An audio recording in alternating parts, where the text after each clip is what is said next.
Hello student, कक्षा 12 राजनीति विज्ञान। आज हम पढ़ेंगे आतंकवाद और मीडिया कवरेज, यानी कि आतंकवाद को मीडिया कवरेज किस प्रकार से प्रोत्साहन करता है, या आतंकवाद जो हमारे media platform, news channels, magazines, newspaper, इनमें अगर आ रहा है तो ये उनके लिए कहीं ना कहीं एक सहायता का प्लेटफॉर्म तो नहीं है, कहीं ना कहीं वो हेल्पफुल तो नहीं बन रहा है। वेरी इंपॉर्टेंट है, यहां से सवाल हर हाल में आता ही आता है। आपको बोर्ड एग्जाम में यहां से क्वेश्चन देखने को मिलेगा। क्वेश्चन के प्रकार क्या क्या हो सकते हैं? आतंकवाद को मीडिया कवरेज किस प्रकार से प्रभावित कर रहा है? मीडिया का अत्यधिक उपयोग आतंकवाद के लिए किस प्रकार से सहायक है? अत्यधिक मीडिया कवरेज आतंकवाद के लिए किस प्रकार से हेल्पफुल है? ये सारे सवाल इसी प्रकार से बनते हैं। सवाल ऐसे भी आ सकता है, वर्तमान पेड मीडिया जिसे हम पैसे देकर न्यूज चलवाते हैं, वो भी कहीं ना कहीं आतंकवादी समर्थित हो जाता है। या यूं कहें जो प्राइवेट चैनल है वो कहीं ना कहीं अपना एजेंडा ऐसा आकर्षक बनाने के लिए कहीं ना कहीं मीडिया का क्या कर देते हैं, समर्थक कर देते हैं। तो क्वेश्चन में दो चीजें आपको ध्यान रखनी है, एक तो आतंकवाद और दूसरा मीडिया कवरेज, यानी कि जो सोशल मीडिया है, इंटरनेट का माध्यम है, प्रिंटिंग मीडिया है, इलेक्ट्रॉनिक मीडिया है, किसी भी प्रकार का मीडिया क्यों ना हो, वो आतंकवाद के लिए किस प्रकार सहायक बन रहा है, किस प्रकार वो सपोर्ट कर रहा है, ये बात हम इस टॉपिक में पढ़ेंगे। इसमें पहला है आकर्षक पेशकश। आज हमने देखा होगा, जैसे ही हम न्यूज चैनल चलाते हैं, आज तक है, एनडीटीवी है, बहुत सारे न्यूज 24 है, बहुत सारे ऐसे चैनल्स हैं जिनमें जबरदस्त हेडलाइन चलाई जाती है, जी न्यूज है, बहुत सारे ऐसे न्यूज चैनल आपको मिल जाएंगे जिनमें एक आकर्षक हेडलाइंस चलाई जाती है, और जब ब्रेकिंग न्यूज के रूप में वो दिखाते हैं तो ऐसा लगता है पता नहीं क्या चीज है और क्या हुआ है। जबकि नेशनल न्यूज की अगर हम अन्य चैनलों की बात करें, डीडी न्यूज है, बहुत सारे अन्य चैनल्स हैं, उस पर बहुत सामान्य सी एक हेडलाइन आएगी कि फला फला जगह पर ये आतंकवादी घटना हुई है, यहाँ ये आतंकवादी मारे गए हैं और सेना को इतना नुकसान पहुंचा है। तो वो न्यूज को अट्रैक्ट करने के लिए, अपने चैनल की टीआरपी को बढ़ाने के लिए, ज्यादा लोग हमारे चैनल्स को देखें, इसलिए वो एक भड़काऊ पेश करते हैं। जैसे मान लीजिए अभी एक आतंकवादी, ए नाम का आतंकवादी जम्मू कश्मीर में मारा गया, उसका नाम तो मैं यहाँ नहीं लेना चाहता क्योंकि वो विवादित मामला है। उस आतंकवादी को मारे जाने के बाद दो एजेंडे हमारे यहाँ आए। पहला एजेंडा उसमें यह दिखाया गया कि वो लोकल बॉय था और उसका कोई दोस्त नहीं था, वो कश्मीर की आजादी के लिए जतन कर रहा था, वो आजाद कश्मीर का आंदोलन चला रहा था, उसे एक स्वतंत्रता सेनानी के रूप में पेश किया गया जैसा पाकिस्तान में चल रहा था। पाकिस्तानी इंटेलिजेंस एजेंसियां, आतंकवादी संगठन, पाकिस्तान के जो आका थे, उनका एजेंडा ये था कि जो ए नाम का व्यक्ति जम्मू कश्मीर में भारतीय सेनाओं के द्वारा मारा गया है, वह आम नागरिक था, आजादी के लिए लड़ रहा था और वो आंदोलन के माध्यम से आजादी चाहता था। सवाल यहाँ ये उठता है, आंदोलन करने वाले व्यक्तियों के हाथों में AK-47 नहीं होती, भारतीय सेनाओं के विरुद्ध लड़ाई नहीं होती है और बहुत शांति से कार्रवाई होनी चाहिए थी, लेकिन ऐसा नहीं हुआ। ऐसे में जो भारत की सेनाओं के खिलाफ अगर खड़ा हो रहा है तो 100% राष्ट्रद्रोही, देशद्रोही होगा ही होगा और उसे जरूर मारना चाहिए, क्योंकि जो भी देश के विरुद्ध अगर ऐसी घटना घटती है या ऐसा कोई कार्रवाई करता है तो राष्ट्र विरोधी और आतंकवादी ही कहलाएगा। लेकिन यहाँ पर एक दूसरा पक्ष हमारे देश में निकल कर आया जो कहीं ना कहीं उसके पक्ष में भी निकल कर आ गया। तो मीडिया के पास ये ऑप्शन बचता है कि इन दोनों पक्षों को वो प्लेटफॉर्म दे देता है, और प्लेटफॉर्म देने के बाद कहीं ना कहीं ऐसी प्रॉब्लम्स हमारे सामने आने लगती हैं। मीडिया को ये ऑप्शन मिल जाता है कि पक्ष और विपक्ष दोनों पेश कर देता है। अब यहाँ पर ये सवाल उठता है कि मीडिया पर पाबंदी होनी चाहिए या नहीं।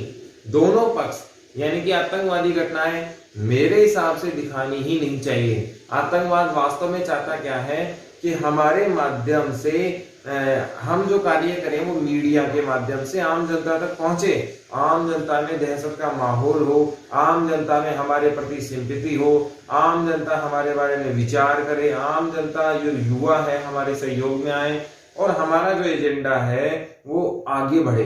वास्तव में उनका एजेंडा क्या है? आतंकवाद को फैलाना, नव युवकों को अपने साथ शामिल करना। लेकिन ऐसा हो ही नहीं पा रहा है। क्यों नहीं हो पा रहा है? क्योंकि कुछ चैनल्स को छोड़ दें तो बाकी चैनल्स इसका समर्थन में नहीं आते।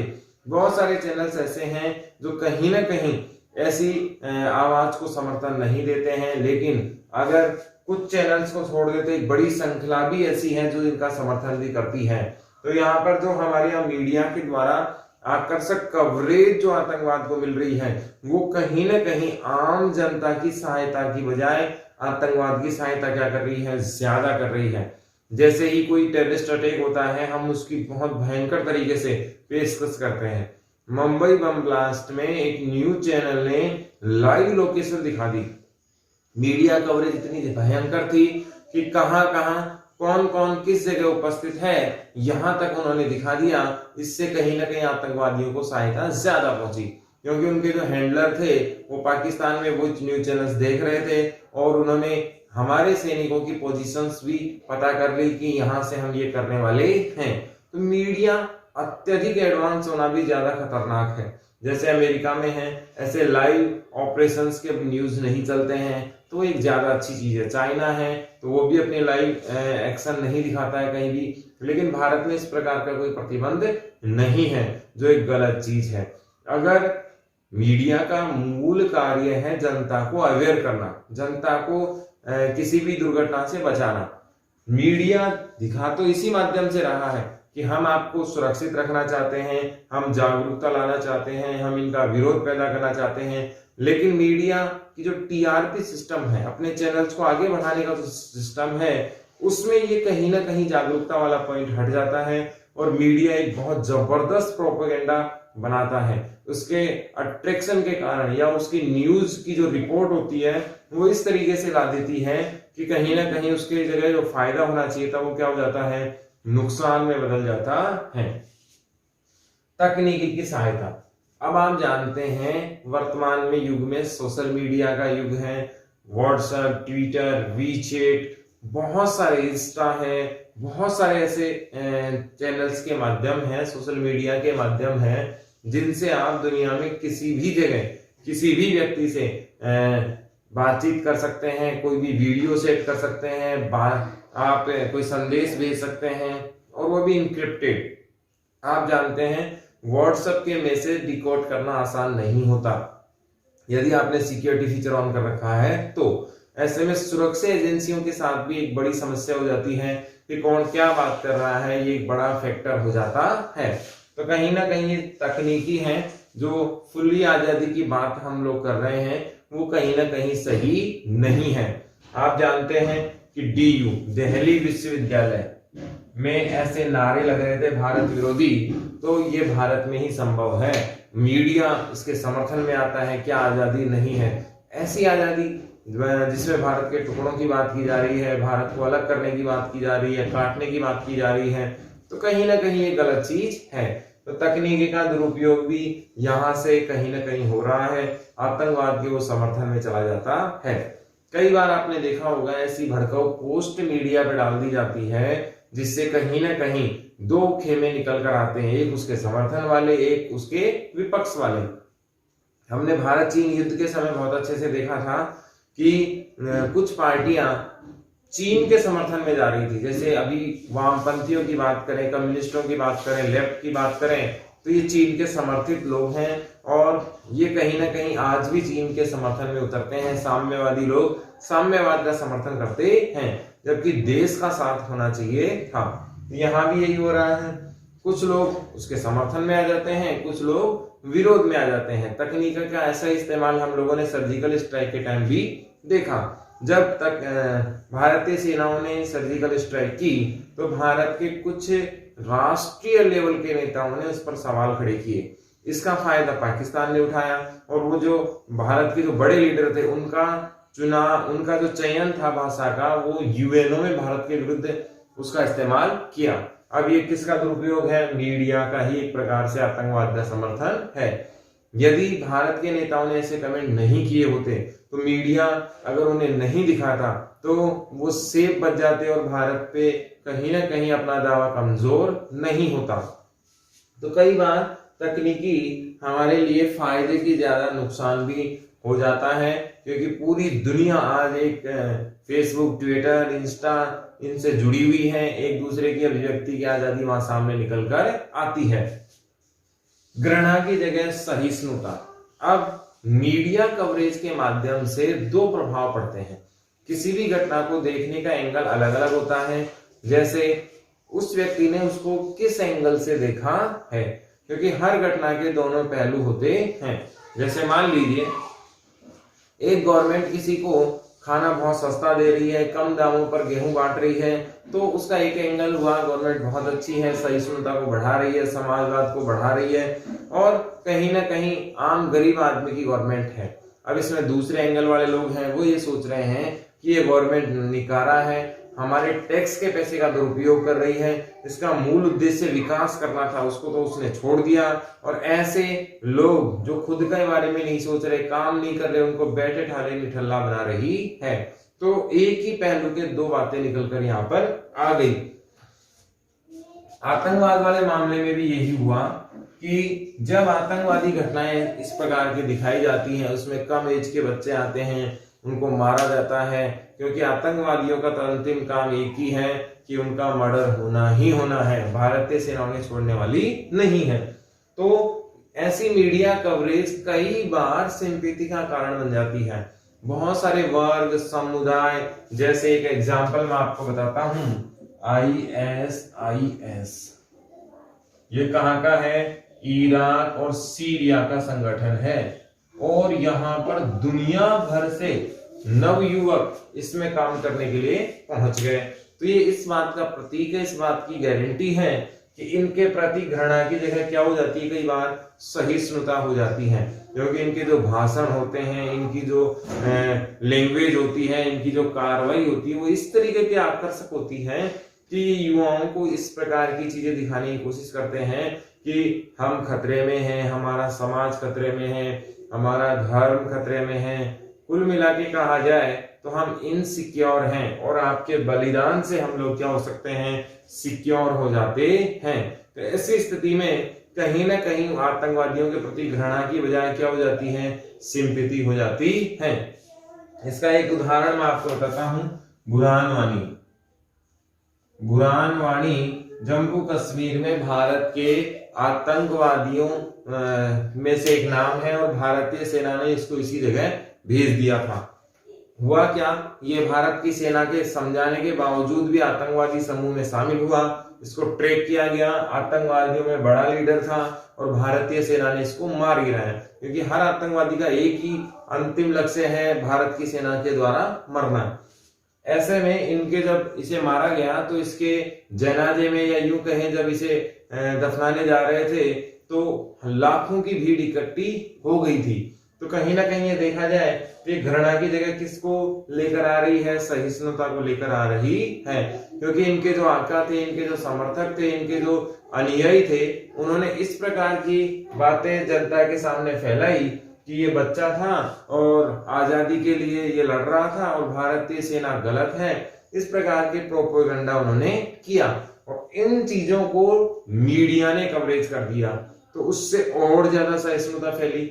ऐसी चीजें मीडिया में नहीं आनी चाहिए। इसमें आगे देखें तो मीडिया कवरेज का समाज पर प्रभाव। मीडिया कवरेज किस प्रकार का मीडिया होता है? जैसे बहुत सारे, आज से कुछ समय पहले हम मीडिया को देखें तो आपने देखा होगा एक मनोवैज्ञानिक न्यूज वहां पर चलती थी, पाताल लोक कहाँ है, स्वर्ग की सीढ़ियां कहाँ हैं, इस प्रकार की न्यूज, या यूं कहें भ्रमित करने वाले बहुत सारे टॉपिक न्यूज चैनल्स के माध्यम से हम लोग देखते थे। मीडिया का प्रभाव समाज पर सकारात्मक और नकारात्मक दोनों तरह का ही पड़ता है। वो तय करना समाज का काम है कि वो क्या देखना चाहते हैं, क्योंकि न्यूज चैनल्स के यहाँ पर एक टीआरपी सिस्टम होता है। टीआरपी सिस्टम होता है जो प्रत्येक मंथ के एंड में आता है। अब इस टीआरपी के माध्यम से मीडिया ये तय करता है कि कौन सी न्यूज समाज में ज्यादा चलानी चाहिए और कौन सी न्यूज नहीं।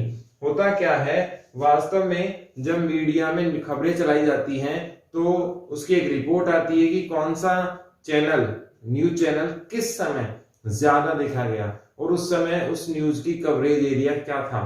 खेल से संबंधित न्यूज थी, आतंकवाद से संबंधित न्यूज थी या हिंसा से संबंधित थी, किस प्रकार की वो न्यूज थी और उसको ज्यादा देखा गया। तो ऐसे में मीडिया ये तय करता है कि कौन सी न्यूजों को ज्यादा देखा जा रहा है। उसमें नाम किसका आता है, आतंकवाद और हिंसा से संबंधित न्यूज। तो फिर मीडिया चैनल्स को ये ऑप्शन मिल जाता है कि अगर हम सामान्य सकारात्मक खबरें दिखाते हैं तो हमारे चैनल्स को टीआरपी कम मिलेगी, यानी कि दर्शक हैं वो कम मिलेंगे और दर्शक कम मिलेंगे तो एडवर्टाइज भी हमें कम मिलेंगे। एड अगर कम मिलेंगे तो जो एड से पैसा मिलने वाला है वो भी क्या मिलेगा, कम मिलेगा। तो ये सारा खेल है पैसे का। अब पैसा इससे जुड़ गया, जिस चैनल की टीआरपी ज्यादा होगी महंगे ऐड मिलेंगे, महंगे ऐड मिलेंगे तो दर्शक भी क्या होंगे, ज्यादा और बढ़ेंगे, पैसा और ज्यादा आएगा। तो समाज को ये तय करना होता है कि वो क्या देखना चाहता है। जैसे सीरियल्स की हम बात करें तो उसमें भी एक टीआरपी सिस्टम होता है। सीरियल अगर बहुत अच्छा चल रहा है, पॉपुलैरिटी उसकी बहुत जबरदस्त है, तो उसको महंगे ऐड मिलना शुरू हो जाते हैं। तो मीडिया कवरेज का सीधा प्रभाव समाज पर पड़ता है और समाज को यह तय करना होता है कि वह कैसा बनना चाहता है। लेकिन हमारे समाज में ज्यादातर उन खबरों को तवज्जो दिया जा रहा है मीडिया में जो आतंकवाद, हिंसा और अराजकता से संबंधित है। इसका मतलब ये हुआ कि हमारा समाज कहीं ना कहीं मीडिया को भी मजबूर करता है कि उन्हें केवल वही खबरें देखनी है जो आतंकवाद और हिंसा से संबंधित हैं। हिंसा की रिपोर्ट को समर्थन देना, ये हमने देख ही लिया कि बहुत सारे न्यूज चैनल इसको खुलकर समर्थन देते हैं। कहीं आतंकवादी घटना होती है तो उसको बहुत बारीकी से कवरेज करते हैं, उसका हर पहलू दिखाने की कोशिश करते हैं, हर बारीकी से उस हिंसा की घटना को दिखाना चाहते हैं। इसके सकारात्मक और नकारात्मक दोनों प्रभाव हमारे सामने आते हैं। किसी समुदाय विशेष का यदि नाम आता है तो उसके लोग बाकी समाज के विरुद्ध खड़े हो जाते हैं। कहीं ना कहीं एक पॉजिटिवनेस उनके प्रति होने की बजाय नेगेटिवनेस समाज में आ जाती है और समाज कहीं ना कहीं हमारा एक प्रकार के सिस्टम को गिराने की कोशिश करता है। इसका एक उदाहरण देख सकते हैं, दिल्ली दंगे। अगर हम दिल्ली दंगों की बात करें तो दिल्ली दंगों में शायद ही कोई ऐसा चैनल होगा जिसने मीडिया कवरेज को नहीं दिखाया और मीडिया कवरेज में कुछ समाज विरोधी तत्वों का नाम आया।